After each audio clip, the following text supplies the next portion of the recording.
जल भर करके यहाँ लाया जाएगा। कितने कुंड स्थापित किए गए हैं? जब कलश के साथ एक जल यात्रा निकलेगी उसके बाद क्या होगा? कलश को जब यहाँ लाते हैं उसके बाद इस यज्ञ के जो यजमान निश्चित होंगे, अभी तो वहाँ से कोई आधिकारिक सूचना प्राप्त नहीं है, उन यजमानों को प्रायश्चित्त कराया जाता है।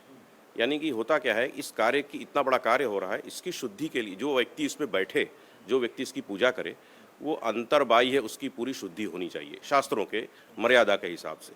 उसको उनके हिसाब से 7 दिन 8 दिन रहना भी पड़ेगा, जिसकी नियमावली पंडित गणेश्वर शास्त्री जी ने बतलाई है कि सात्विक आहार होगा, हाँ, झूठ नहीं बोलना, हाँ, और भी बहुत से नियम हैं। तो इस तरह से रहना, इस तो उन नियमों को दिया गया है, उन नियमों से यजमानों को रहना पड़ता है, उसकी शुद्धि करानी पड़ती है। तो उसमें दशविध स्नान कराया जाता है, उनको पंचगव्य से स्नान कराया जाता है, फिर वो होम हवन करेंगे, फिर वो उनका आहार कैसा होगा 7 दिन, वो सबका उनको पालन करा करके उनको अधिकृत किया जाता है कि अब आज से आप इस कार्य को करने के लिए अधिकृत है। तो उनका भी एक तरह से प्रायश्चित यज्ञ के जरिए उनकी शुद्धि की जाएगी। उसके बाद क्या होगा? उसके बाद प्रथम दिन गणेश पूजन होगा।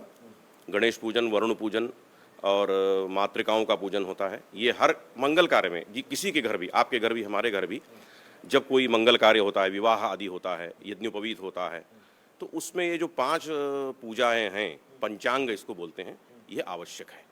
तो ये कार्य पहले दिन होगा 18 तारीख को, और उसके बाद ब्राह्मणों को वृणीत किया जाएगा। ये जो ब्राह्मण पूरे भारतवर्ष से पधारे हैं, उनको मतलब उनको अधिकृत किया जाएगा कि आज से आप ये कार्य करेंगे, आज से आप ये कार्य करेंगे, आप पारायण करेंगे, आप अपने संहिता का पारायण करेंगे।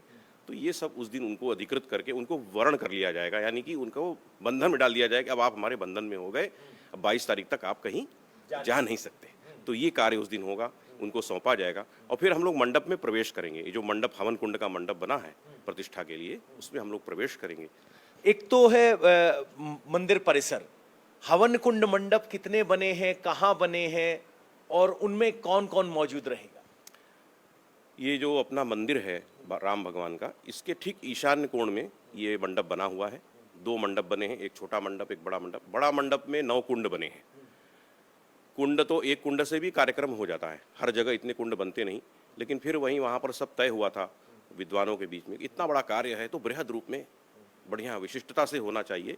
तो ये 9 कुंडों का तैयार हो। 9 कुंड अनेक आकृति क्यों है, एक आकृति का कुंड नहीं है, एक ग्रह को दिखाते हुए जी। जो एक चौकोर है जिसको चतुरस्र बोलते हैं, एक पद्म है, कमल के फूल के आकार का कुंड है, एक योनि है, एक अर्धचंद्र है, आधा चंद्रमा होता है, उस तरह का कुंड है। तो ये 9 आकार के 9 कुंड 9 दिशाओं में हैं। तो इनमें उसी दिन 19 तारीख को अग्नि प्रज्वलित होगी। अग्नि मंथन से आपको मालूम ही है, शुद्ध अग्नि प्रकट होगी और उन कुंडों में डाली जाएगी, और फिर हवन का कार्य भी चालू हो जाएगा। तो ये 18 तारीख को शुरू होगा। 19 तारीख को अग्नि मंथन होगा। 19 तारीख को अग्नि मंथन होगा। अग्नि मंथन के बाद अगला कदम क्या? अग्नि मंथन के बाद ये जो मूर्ति है हमारी, इसका जो है ये नई मूर्तियों का संस्कार बतलाया गया है, जिनमें 3 संस्कार प्रमुख हैं। एक तो जल में उसको वो कराया जाता है, जलाधिवास बोलते हैं। उसके बाद अन्न में उनको बिठाया जाता है, उसको अन्नाधिवास बोलते हैं। और एक होता है शय्याधिवास, भगवान को सुलाया जाता है पलंग पर। ये 3 अधिवास मुख्य हैं, लेकिन इसके अलावा फूलों में भी रखते हैं, फलों में भी रखते हैं, अनेक अनेक प्रकार की विधियाँ, घी में भी रखा जाता है।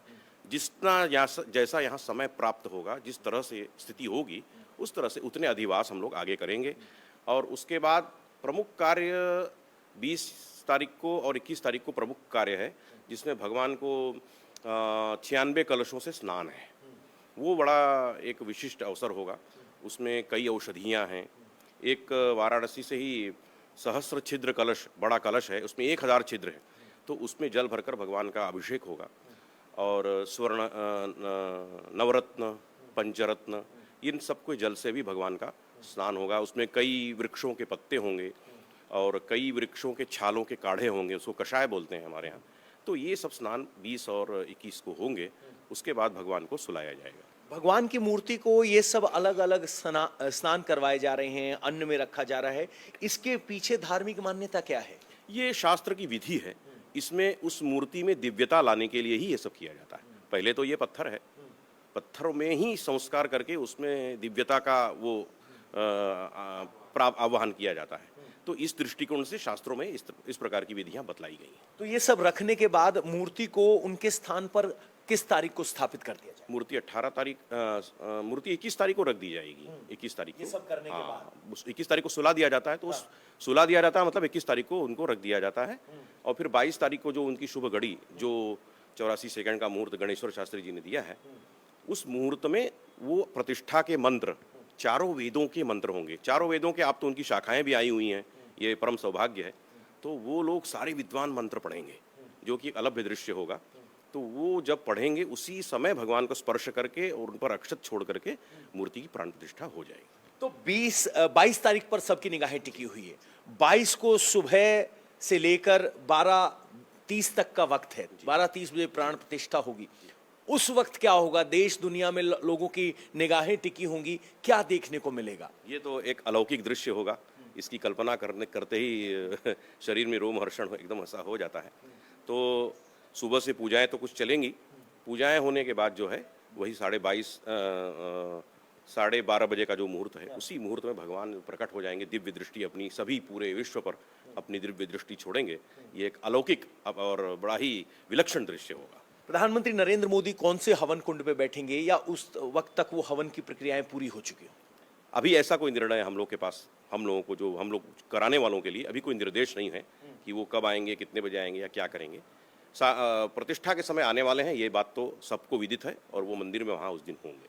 प्राण प्रतिष्ठा कितना बड़ा अवसर आपके लिए है, और क्या आपने कभी कल्पना की थी कि आप इस आयोजन में प्राण प्रतिष्ठा के पुरोहित की भूमिका में होंगे?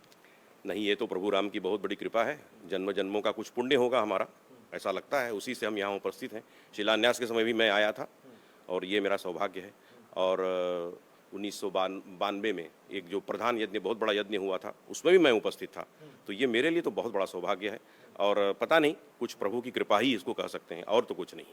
जो पुरोहित आए हैं उनके लिए क्या नियम है? जो 121 आप बता रहे हैं, 121 पुरोहित देश भर से इकट्ठा हुए हैं, वो कब अयोध्या पहुंच जाएंगे और उनके लिए क्या नियम निर्धारित है? 15 तारीख को सभी लोग आ जाएंगे, 15 तारीख की शाम तक। और पुरोहितों के लिए भी जैसा नियम यजमानों का होता है, वैसा ही नियम हम लोगों के लिए भी होता है। क्योंकि हम लोग भी अपना परिसर छोड़ करके कहीं बाहर नहीं जा सकते। हम लोग के लिए आवास बनाया गया है यहाँ पर ब्रह्मकुंड के स्थान पर, और हम लोग का भोजन इत्यादि सब अलग ही बनेगा। हम लोग कहीं किसी के घर जा करके या बाहर खड़े होकर के किसी के खोमचे पर खड़े होकर के खा पी नहीं सकते। हम लोग को बहुत ही कड़ाई होती है। तो 16 से 22 तक आप राम मंदिर परिसर में ही रहेंगे? जी बिल्कुल, हम लोग को पूरी तरह से वहीं रहने का आदेश है, और हम लोग कहीं जा नहीं सकते। और वो हवन कुंड होगा, जैसे अग्नि प्रज्वलित होने की आपने बात की, तो क्या वो 24 घंटे चलेगा, या कुछ एक वक्त निर्धारित होता है उस हवन का, पूजा का? हवन का ये निर्णय ऐसा है कि सुबह जब प्रतिष्ठा का कार्यक्रम 8 बजे शुरू होगा, तो शाम को 6-7 बजे तक चलेगा। उस समय आरती होकर के उस दिन को विराम दे दिया जाता है। लेकिन अग्नि तो उसमें रात भर रहेगी ही, तो अग्नि तो अखंड ही रहेगी। एक बार प्रकट होने के बाद अग्नि 22 तारीख तक अखंड अग्नि उसमें रहेगी। अखंड अग्नि रहेगी। तो ये पूरी प्राण प्रतिष्ठा की विधि होगी। अरुण जी ने बताया किस तरीके से 121 संत पूरे देश से आए हैं, पुरोहित पूरे देश से आए हैं, और चारों वेद के मानने वाले, चारों वेद के ज्ञाता यहाँ इकट्ठे होंगे। ऐसा नहीं है कि कुछ गिने चुने पुरोहित कर रहे हैं। पूरे भारत की, पूरे भारतीय सांस्कृतिक धार्मिक पहचान की प्रतिनिधित्व यहाँ है। और जब 22 तारीख को प्रभु श्री राम यहाँ विराजेंगे, प्राण प्रतिष्ठा पूर्ण होगी, तो एक दिव्य दर्शन पूरे भारत को होंगे। अयोध्या का चप्पा चप्पा श्री राम की महिमा के गीत गाता है। ऐसी एक जगह है राम कथा कुंज, जहां राम मंदिर के लिए मूर्तियां तराशी जा रही हैं। इन मूर्तियों को राम मंदिर के कॉरिडोर में लगाया जाएगा। मूर्तियों के जरिए श्री राम की जीवन लीला को दिखाया जाएगा। अयोध्या में राम कथा कुंज भी अपने आप में एक अलग दुनिया है। यहाँ पर भगवान श्री राम की जीवन लीला को मूर्तियों के जरिए जताया गया है। लोग यहाँ भी बड़ी संख्या में पहुंचते हैं। ये मूर्तियां खास इसलिए हैं क्योंकि इन्हें राम मंदिर के कॉरिडोर में रखा जाएगा, जिसमें मूर्तियों के जरिए पूरे भगवान श्री राम की जीवन लीला को दिखाया गया है। प्रभु श्री राम की शुरुआत, इन मूर्ति बनाने की शुरुआत में हनुमान जी लगे हुए हैं, और ये मूर्ति बनाने का काम रंजीत मंडल जी कर रहे हैं। आपको बता दें, फिलहाल मूर्ति कला में रंजीत मंडल जी PhD भी कर रहे हैं। शुरुआत यहां से होती है किस तरह से यज्ञ किया गया, राजा दशरथ को पुत्र प्राप्ति के लिए यज्ञ करना पड़ा और वो सीन यहां पर दिखाया गया है। इसके बाद 4 पुत्र रत्न प्राप्त हुए राजा दशरथ को, भगवान श्री राम, भरत, लक्ष्मण, शत्रुघ्न, ये सब एक कतार में यहां परिवार के साथ दिखाई दे रहे हैं। अगली कड़ी में आप देखेंगे तो ये झूला बनाया गया है जिसमें बाल स्वरूप में प्रभु राम दिखाई दे रहे हैं।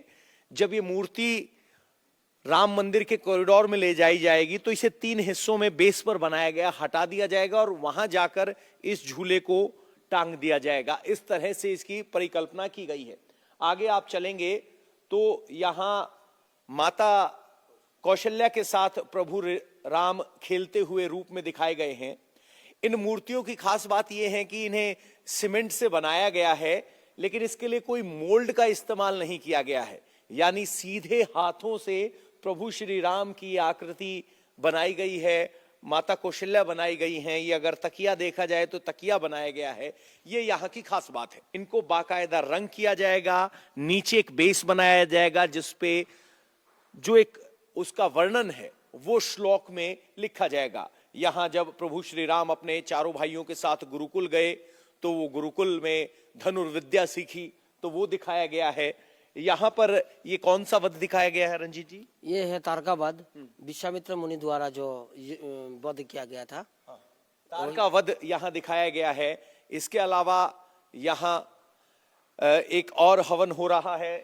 ये है सुबाहु वध, जिसमें ये सुबाहु ने जो है यज्ञ में बाधाएं डालते थे तो सुबाहु वध हुआ था, यज्ञ में बाधाएं डालते थे। इस तरीके से अगर आप देखेंगे तो ये जनकपुर की तरफ जाते हुए दिखाई दे रहे हैं। ये कौन सा सीन है जिसमें हम सब ऋषि मुनि? ये है अहिल्या उद्धार। अहिल्या उद्धार जो प्रभु श्री राम ने किया था वो है। आगे बढ़ते हैं। ममता के बंगाल में कहां खेला गया खूनी खेल, बंगाल से बड़ी खबर इस ब्रेक के बाद।